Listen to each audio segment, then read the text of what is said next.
Kami dari kelompok 3 akan membahas materi bab ini. Saya Subai, saya akan menjelaskan tentang konsep profesi akuntan dan auditor. Yang pertama, ada profesi akuntan publik. Profesi berasal dari kata Latin yaitu profes, yang berarti pengakuan atau pernyataan di muka umum. Nah, di sini ada dua poin. Yang pertama, berkaitan dengan sifat kegiatan dapat dibedakan menjadi dua, yaitu kegiatan mencari nafkah dan kegiatan untuk kesenangan. Jadi kegiatan mencari nafkah ini adalah occupation, namun kegiatan untuk kesenangan semata-mata yaitu kegiatan seperti hobi. Jadi hobi kita apa, dan itu kita lakukan dengan secara senang-senang saja. Nah, yang kedua berkaitan dengan tingkat kemahiran yang dapat dibagi menjadi 3 jenis. Yang pertama, kegiatan yang dilakukan dengan tingkat kemahiran tinggi. Kedua, kemahiran sedang, dan kemahiran rendah atau tidak memiliki kemahiran sama sekali. Nah, di sini yang bagian B dibagi menjadi 2. Yang pertama, ada aturan-aturannya. Yang pertama, Undang-Undang Republik Indonesia Nomor 5 Tahun 2011 tentang akuntan publik. Nah, yang kedua, Peraturan Menteri Keuangan Nomor 17 PMK 01 2008 tentang jasa akuntan publik. Yang kedua, perizin akuntan publik. Izin akuntan publik dikeluarkan oleh Menteri Keuangan dan berlaku selama 5 tahun. Jika lewat dari 5 tahun, maka harus diperbaharui. Untuk menjadi akuntan publik harus memiliki beberapa syarat. Yang pertama, di sini ada 9 poin. Yang pertama, apabila tanggal kelulusan USAP telah melewati masa 2 tahun, maka wajib menyerahkan bukti telah mengikuti pendidikan profesional berkelanjutan atau PPL. Paling sedikit 60 satuan kredit PPL SKP dalam 2 tahun terakhir. Yang kedua, berpengalaman praktik di bidang audit umum atas laporan keuangan. Yang tiga, berdomisili di wilayah Republik Indonesia yang telah dibuktikan dengan kartu tanda penduduk atau KTP atau bukti lainnya seperti kartu keluarga, BPJS, dan lain sebagainya yang memiliki identitas di Indonesia. Nah, yang keempat, memiliki nomor pokok wajib pajak atau NPWP. Itu berarti kalau misalkan pengusaha atau dan yang lainnya harus memiliki NPWP, baik pekerja juga gitu, karyawan. Yang kelima, tidak pernah dikenakan sanksi pencabutan akuntan publik.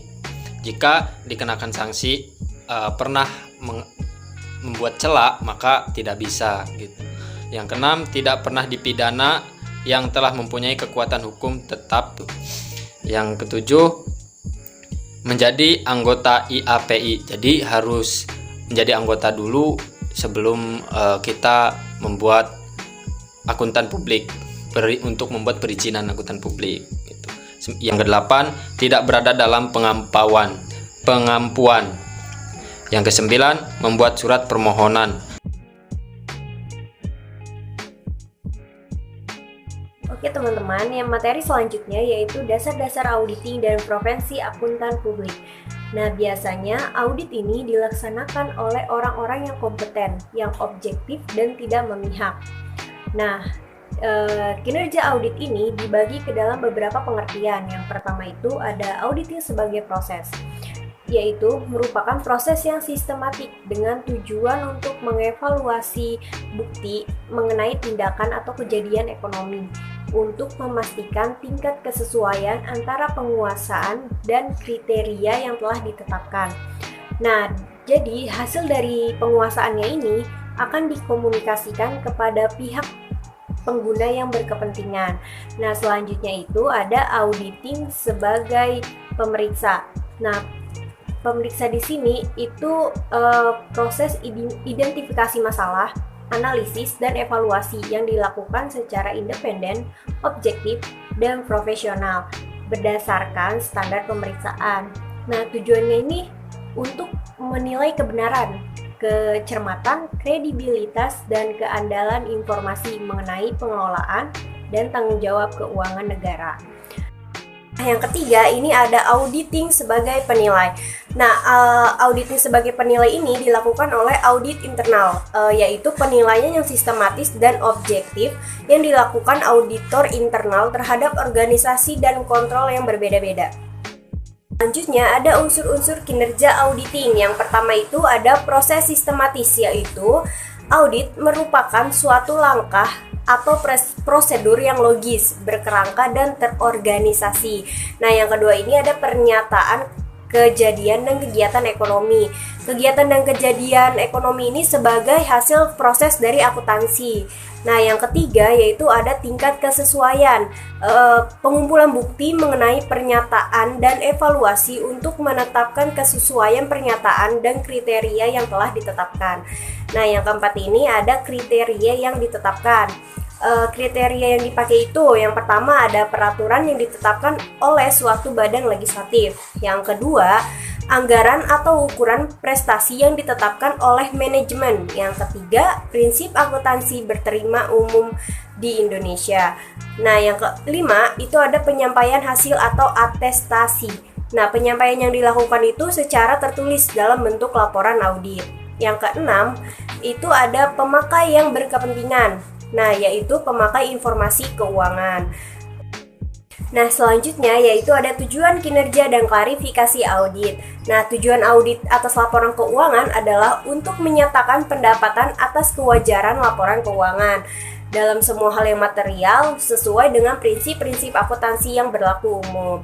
Nah, klarifikasi atas audit ini ada 8. Yang pertama yaitu kelengkapan, ketepatan, eksistensi, penilaian, klarifikasi, dan pengungkapan. Nah, selanjutnya yaitu ada perbedaan dan hubungan antara kinerja audit dengan akuntansi. Nah, di sini kalau kinerja akuntansi itu kegiatannya itu menyediakan informasi kuantitatif. Nah, ya sifatnya yaitu keuangan. Nah, dan harus memiliki pengetahuan prinsip-prinsip dan aturan dalam menyusun informasi akuntansi. Nah, selanjutnya ada kinerja audit.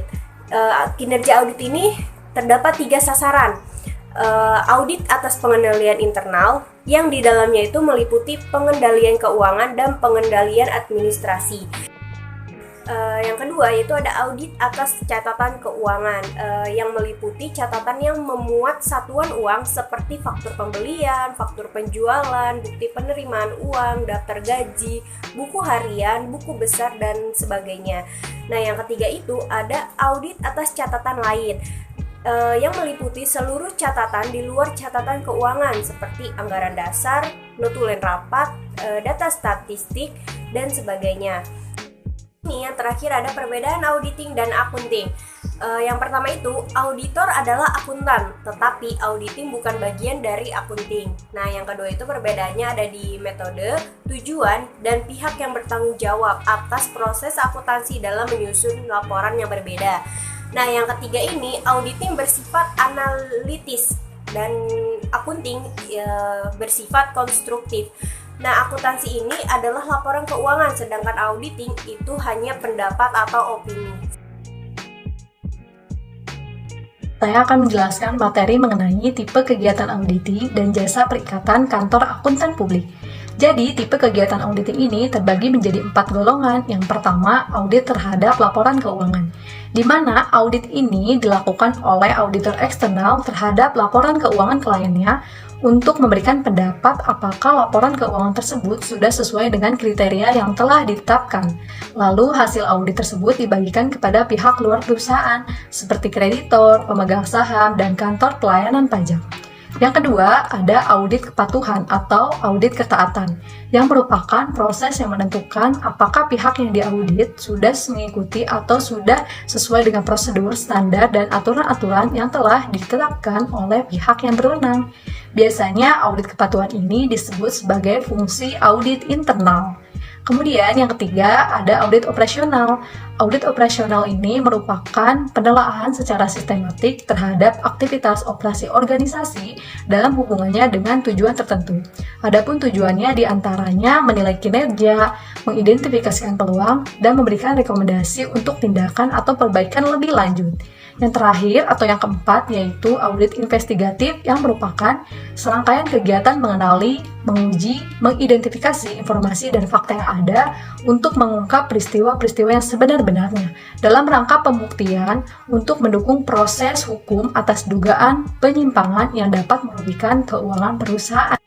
Selanjutnya, terdapat 3 tipe auditor. Yang pertama, auditor internal. Auditor internal bekerja di suatu perusahaan untuk melakukan audit bagi kepentingan manajemen perusahaan. Tugas auditor internal ini bermacam-macam, bergantung pada atasannya. Yang kedua, ada auditor pemerintah, di mana auditor pemerintah ini merupakan auditor profesional yang bekerja di instansi pemerintah, di mana tugas pokoknya melakukan audit atas pertanggungjawaban keuangan yang ditujukan kepada pemerintah. Kemudian biasanya yang bekerja di auditor pemerintah ini bekerja di Badan Pengawasan Keuangan dan Pembangunan, kemudian Badan Pemeriksaan Keuangan dan instansi pajak. Selanjutnya yang ketiga yaitu auditor independen yang merupakan auditor profesional yang menyediakan jasanya kepada masyarakat umum, terutama dalam bidang audit terhadap laporan keuangan yang dibuat oleh kliennya. Jasa perikatan yang dilakukan oleh kantor akuntan publik terbagi menjadi 3 kelompok. Yang pertama, jasa asuransi, yang merupakan jasa profesional independen yang meningkatkan mutu informasi bagi pengambil keputusan, di mana contoh dari jasa asuransi ini seperti jasa pengujian berbagai produk yang dilakukan oleh organisasi konsumen, kemudian jasa pemeringkatan televisi, dan jasa pemeringkatan radio. Yang kedua, ada jasa atestasi, di mana jasa atestasi ini dibagi lagi ke dalam 4 jenis. Yang pertama ada audit jasa, yang kedua pemeriksaan, yang ketiga review jasa, dan yang keempat prosedur yang disepakati. Yang ketiga, yaitu jasa non-asuransi yang merupakan jasa yang dihasilkan oleh akuntan publik, namun di dalamnya tidak memberikan suatu pendapat, kemudian bentuk keyakinan lainnya atau keyakinan negatif. Kemudian jasa yang dihasilkan dari jasa non-asuransi ini seperti jasa kompilasi, jasa perpajakan, dan jasa konsultasi. Selanjutnya, mengenai organisasi kinerja kantor akuntan publik. Kantor akuntan publik dapat diorganisasikan sebagai praktis perseorangan atau badan usaha profesional. Kantor akuntan publik ini dapat dikategorikan menjadi 4 kategori. Yang pertama, kantor akuntan publik lokal. Biasanya mempunyai 1 atau 2 kantor yang dijalankan oleh beberapa orang yang terdaftar sebagai partner atau rekan dan melayani klien di sebuah kota atau daerah.